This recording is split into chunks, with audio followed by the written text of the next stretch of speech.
জাফরান বাদামটি বানানো হয়েছে কাঠবাদাম, পেস্তা বাদাম, চীনা বাদাম, আখরোট, খেজুর গুঁড়া, তালমিছরি এবং খাঁটি জাফরান সহ একাধিক পুষ্টিকর উপাদান দিয়ে। কিন্তু সমস্যা হলো আমার মেয়ে ডিম, বাদাম, খেজুর এসব আলাদা করে একেবারেই খেতে চায় না।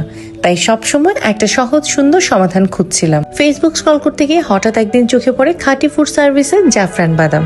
প্রথমে অনেক রিভিউ দেখি, বিশেষ করে উদয় ভাইয়ার রিভিউ দেখে এত ভালো লেগেছে, তারপর তাদের পেজে গিয়ে আমি অর্ডারটা কনফার্ম করে ফেলি। সবার আগে যে বিষয়টা আমার নজর কেড়েছে সেটা হলো এর প্রিমিয়াম প্যাকেজিং। দেখতে যেমন সুন্দর তেমনি আকর্ষণীয় এবং কোয়ালিটির একটা আলাদা অনুভূতি দেয়। এই জাফরান বাদামটি বানানো হয়েছে কাঠবাদাম, পেস্তা বাদাম, চীনা বাদাম, আখরোট, খেজুর গুঁড়া, তালমিছরি এবং খাঁটি জাফরান সহ একাধিক পুষ্টিকর উপাদান দিয়ে। এতে থাকা বিভিন্ন পুষ্টিকর উপাদান বাচ্চাদের মেধা ও ব্রেনের স্বাভাবিক বিকাশে, স্মৃতিশক্তি ভালো রাখতে এবং সারাদিনের জন্য প্রয়োজনীয় এনার্জি পেতে সহায়ক হতে পারে। এছাড়াও যে সকল বাচ্চা খেতে চায় না তাদের রুচি বাড়াতেও কিন্তু ভীষণভাবে কাজে দেয় এই জাফরান বাদাম। আরও একটা বিষয় হলো বাচ্চার ওজন বৃদ্ধি নিয়ে কিন্তু আর ভাবতে হবে না, কারণ এতে থাকা পুষ্টিকর উপাদানগুলো বাচ্চাদের স্বাভাবিক ওজন বৃদ্ধি ও সুস্থভাবে বেড়ে উঠতে সহায়তা করে। আরও একটা বিষয় আমার ভীষণ ভালো লেগেছে, এটা হলো খাওয়ানো একেবারেই ঝামেলাহীন।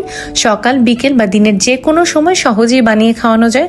শুধুমাত্র নির্দেশিকা অনুযায়ী পরিমাণ মতো দুধের সঙ্গে মিশিয়ে দিলে তৈরি হয়ে যায় এই সুন্দর ড্রিঙ্কস।